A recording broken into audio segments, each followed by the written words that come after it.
Bueno, señoras y señores, es un placer estar de vuelta acá con ustedes. Hoy tengo una invitada muy especial en mi canal. Ella es una excelente actriz de Estados Unidos, ha trabajado en muchísimas películas y también en teatro, y también es una excelente cantante. Así que bueno, la vamos a presentar. She's a great and incredible actress. So I would like to introduce to you the lady Dimitrescu herself. She's the one and only Maggie Robertson. Welcome. Oh my gosh, what an introduction. Thank you. You're welcome. I'm so happy to be here today. So thank you for having me. It's an honor for me. Obviously, besides your acting, you're an amazing singer. I'm a musician, by the way, so I really like your voice. Oh, what do you play? I play drums. I've been playing drums for almost 32 years. So. Oh, wow. You're probably a better musician than me then. You got me beat. That's awesome, though. I always wanted to play the drums growing up. I wanted to be one of those cool girls that plays the drums and is cool. It's amazing. It's a very powerful instrument. So. Yeah. This is the first question that I have is, let's talk about your beginnings. When and why you decide to become an actress? Huh. It is kind of funny.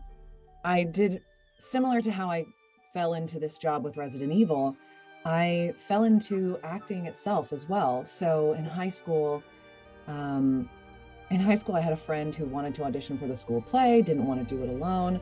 So she asked me to audition with her, which I did purely as a favor. And then I ended up getting cast in the play and she did not. So that is literally how I fell into acting. But then the reason why I stayed and why I continue to choose acting over anything else I could possibly do is because it is the hardest thing I could possibly do. And I think that's really exciting. I love a challenge. And what's great about acting is that it stimulates you and it challenges you intellectually, mentally, physically. It activates your imagination. And it's really quite interdisciplinary, which was always exciting for me because I was the kid who never knew what she wanted to do because I had so many different interests and I never knew how to choose just one. So I loved that acting allowed me to kind of roll them all into one because, you know, it's English, it's history, it's psychology, it's sociology, it's politics, it's music, you know, it is all of these things. So I loved the challenge of that. I loved being able to pull all of these different influences into one. And I think you do have to be smart. You have to be an intelligent actor. You have to be curious about the world and constantly investigating and learning. And I think that's really cool. I love the regional theater community, especially in DC. I was working there for many years, and DC actually has a really thriving theater community, and not a lot of people realize that. It's a really great place to be. There's so many amazing theaters, and the community that I built there was just so fantastic and supportive, and it really does feel like a family when you do regional theater. You're all doing the same shows. Everybody knows each other. It's a small world, so everyone's just there to work hard, have fun, and support each other. It's really lovely. Awesome. From all the plays that you did in theater, which was the hardest role to make? Tough question. I don't know. I think I've got to say Shakespeare on this one. He writes such interesting characters and really difficult characters. Well, actually, you know what? I'm going to change my mind. It's still a classical play, but in grad school, I played Phaedra, which is a French classical play. And Phaedra is based off of Greek mythology, and she kind of carries the whole show. But what's hard about classical theater, Shakespeare included, is that you are operating in these really heightened spaces where the stakes are high and these characters are going through every emotional extreme imaginable and flipping on a dime. And so as an actor, what's difficult about that is that you have to have the stamina to see all of that through. It's really quite physical. You don't realize how physically exhausting it is to carry a show like that and be a main character in a play and have all these monologues and blah, blah, blah, blah, blah. So you do have to work on your physical stamina, your voice support, all of that factors into being able to do that role. So yeah, I'd say that one probably.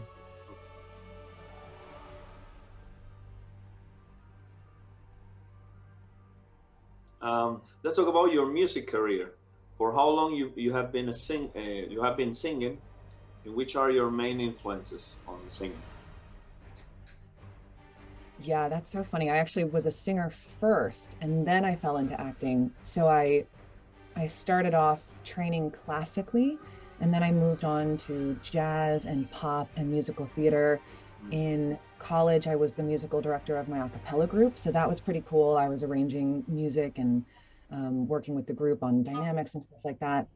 And I think I enjoy things the most when I get to be a part of a team and a part of an ensemble. That's what really excites me. So the idea of a cappella and singing harmonies, I really liked the way you could hear, and this is the same with choir as well, but I really liked the way you can hear how each part interacts with each other and together build the whole, because without one of these different voices or one of these different parts, the song wouldn't be the same.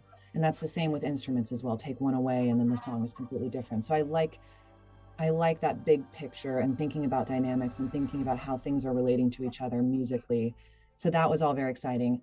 And then musical theater obviously was a really natural fit with both the acting and the singing background. So I've had a lot of fun with that. Some of the professional musicals I've done, actually probably my most fun one was Disney's Beauty and the Beast. I played the wardrobe. So her character is Madame de la Grande Bouche, and she's fabulous and she's very operatic. So that pulled into my classical background, which was fun for me. I don't often get to use that part of my range. So that was a really fun one. Influences, I really love jazz singers. I think because I'm a singer, I'm really interested in other artists who have really good, solid technique that when I listen to them, I can kind of hear how they're operating in their voice. And that's really cool for me. I think the jazz singers, they have such a dexterity with their voice and they're able to do such cool things and willing to experiment and really push boundaries and not just make pretty sounds, which I think is fascinating. So classics like Sarah Vaughan, Ella Fitzgerald, I love them. More contemporaries, more like modern poppy jazz. I don't know what category, what genre to put them in, but Esperanza Spalding is amazing. She's a fantastic bassist and then also has the voice of an angel, which is just unfair. And those are the women that are inspiring me today. Yeah. Welcome to our house on Maple Avenue. See how we polish and we shine. We rearrange and realign. Everything is balanced and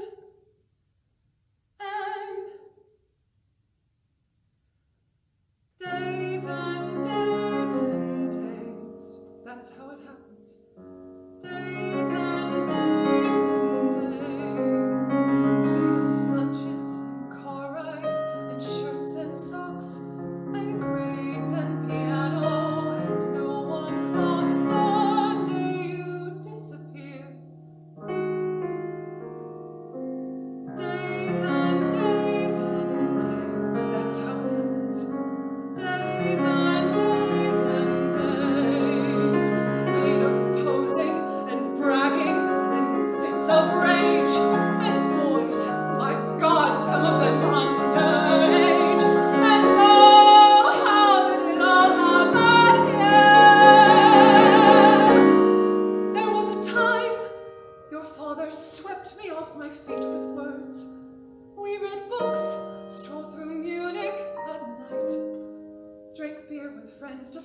I didn't raise you to give away your days like me.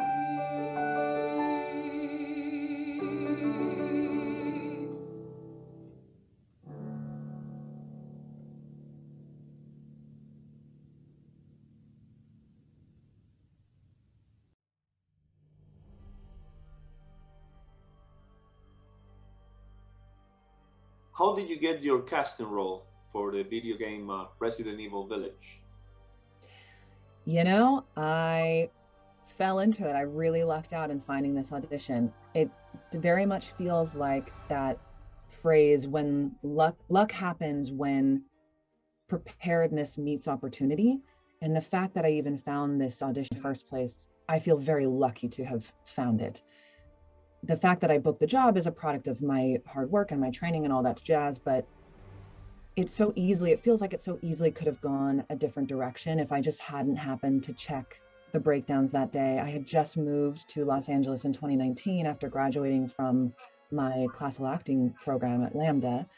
And I was an unrepresented actor, and I was scrolling through these casting breakdown services, which are sites that actors can go on to submit themselves to auditions. And I happened to see this breakdown that I fit the specs for, and I just decided to audition. It was for voiceover, and voiceover wasn't something that I had really had on my radar. I'd come out to LA to do on-camera stuff. So it really was kind of me applying on a whim. And then I find out I get an audition, and I go into the audition, and what was interesting about it is that it felt very much like a theatrical audition. So I instantly felt like, oh, okay, I know what I'm doing here. I've got this. I know how to do this stuff. So that was really fun. So the audition was memorable because I went in and I just had a good time, and I felt confident with what I left on the table. And then I was able to leave the room feeling like no matter what else happens, I feel good about that. So I can walk out of here with my head high. And then I think months after the callback is when I actually got the call that I booked the job, to the point where I had even forgotten that I had auditioned almost. It had been that long. I think I was on set for The Secret Box. Yes, I was filming The Secret Box when I got the call that I booked this job. And so that was really exciting, but I had really no clue what I had booked. I was excited to have booked something for a character that I thought was really interesting.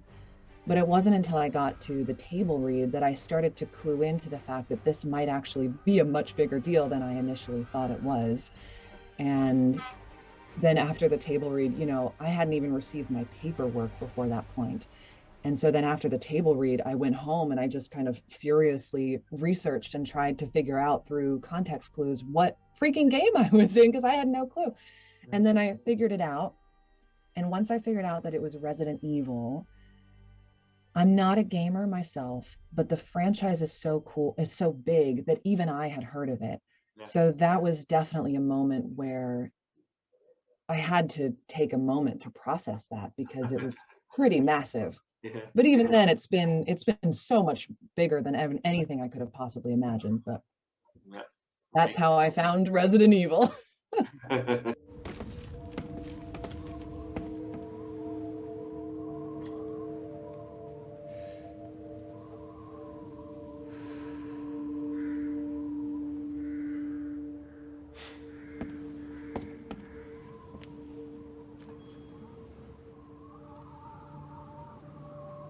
Because he is in my castle and has already proven too much for my daughters to handle.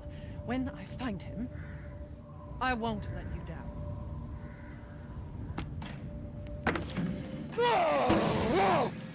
To hell with the ceremony! That man will pay for what he's done.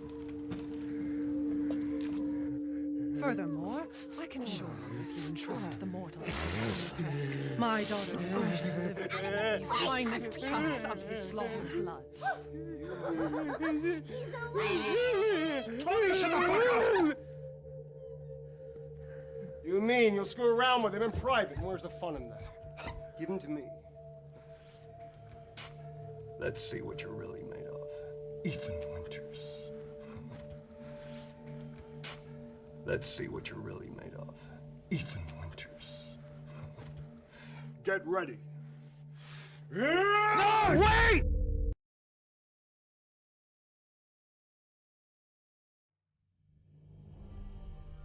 I was just happy to be there at all, to be working, to be involved in this project. Capcom is such a dream to work with, and the Workhouse, our producers, Rosanna Sun, Steve Kniebly, they are such inspirations to me. So I just felt incredibly lucky to be in the same league as these giants, these titans in the industry.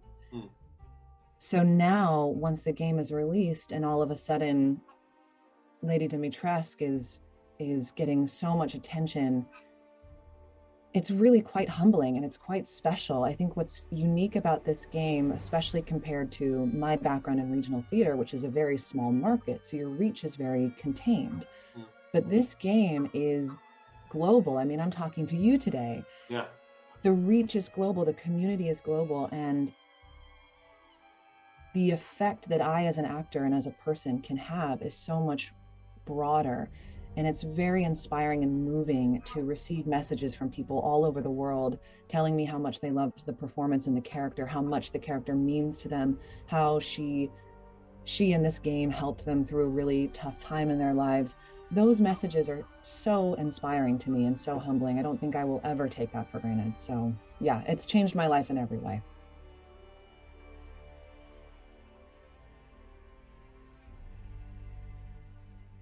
I'm so grateful to be here with you guys. I feel lucky to be talking to you. It's a privilege and an honor to be here. I'm so grateful to the fans for your response and your love. It's so mutual. I love you right back. And I'm so glad that you're here. I'm so glad that you're enjoying the game and enjoying Lady Dimitrescu. And I love you. Thank you. It has been a great honor for me doing this interview. I really appreciate your time, and I'm really grateful to do this. So thank you very much. I'm so happy to be here. You are a delight to talk to. It really is a pleasure. So thank you so much.